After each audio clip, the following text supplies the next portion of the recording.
En 2012, on leur fait un dessin? Pour nous sortir de la crise, la plupart des candidats à la présidentielle proposent la même punition, l'austérité. Pour eux, il faut réduire les dépenses publiques et surtout diminuer l'argent consacré aux salaires. Ils prétendent qu'il faut améliorer la compétitivité en baissant le coût du travail. Ce n'est qu'un prétexte pour prendre 13 milliards de la poche des ménages et les offrir aux actionnaires. C'est ça, leur TVA sociale. Baisser la contribution des entreprises et augmenter la TVA ne va pas résoudre la crise, ça va l'aggraver. Le problème n'est pas le coût du travail, mais la cupidité des marchés financiers. Mais ça, les libéraux ne veulent pas l'entendre. Ils préfèrent leurs vieilles recettes. Contrats précaires, gel des salaires, ou alors pire, réduction des salaires. Mais pourquoi cette charge contre les travailleurs? C'est simple. Comme la crise est en train de gripper la machine économique, elle menace de réduire les marges exigées par le capitalisme financiarisé.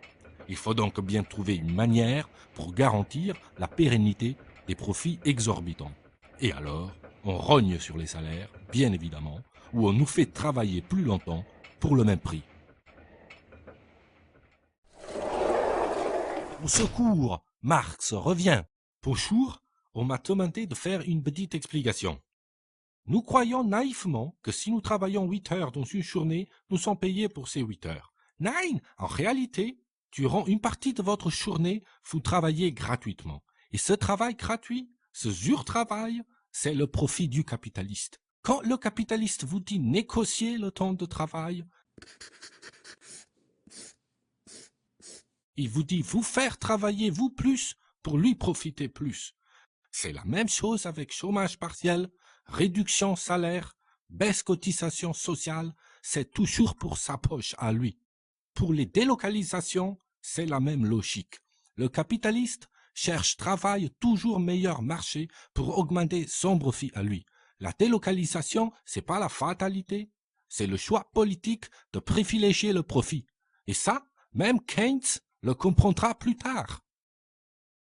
Oh, merci beaucoup, my dear Karl, mais je voudrais en toute modestie ajouter que cette situation est proprement intenable, y compris pour les capitalistes eux-mêmes, car à force de baisser les salaires, à force de créer du chômage de masse, c'est toute l'économie qui se bloque.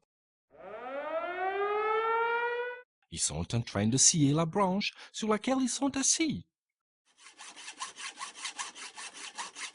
Je l'avais pourtant déjà bien expliqué dans les années 30. Ya, John, tu as bien raison. Mais l'heure n'est plus à sauver le capitalisme. C'est l'écosystème humain qu'il faut sauver maintenant. Et je crois que le front de gauche a quelques idées. Merci les amis. Pour le front de gauche, cette logique d'austérité n'est pas seulement injuste, elle est suicidaire. Il est possible de faire autrement. Nous proposons d'augmenter le SMIC à 1700 € brut dès 2012, puis progressivement jusqu'à 1700 € net en 2017.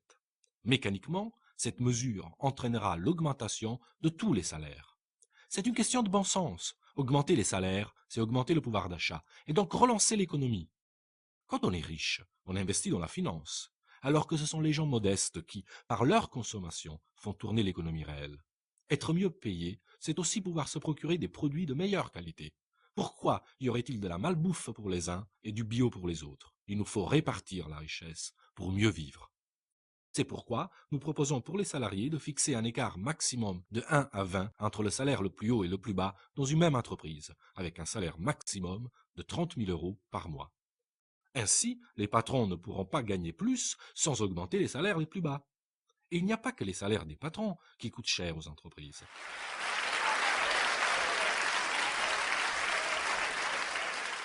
Bien plus que les cotisations sociales, que le discours dominant désigne systématiquement comme un handicap à la compétitivité, ce qui pèse sur le budget des entreprises, ce sont avant tout les charges financières. Ce sont près de 300 milliards d'euros que les entreprises françaises doivent débourser chaque année entre intérêts versés aux banques et dividendes pour les actionnaires. Le front de gauche s'y prendra autrement.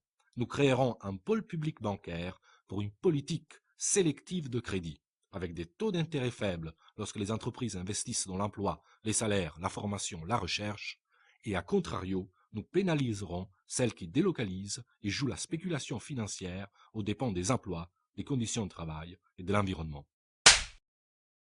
Nous voyons bien que des solutions existent, mais qu'il faut avoir le courage politique de les porter et de les défendre. Certains mettent la finance au cœur de leurs projets.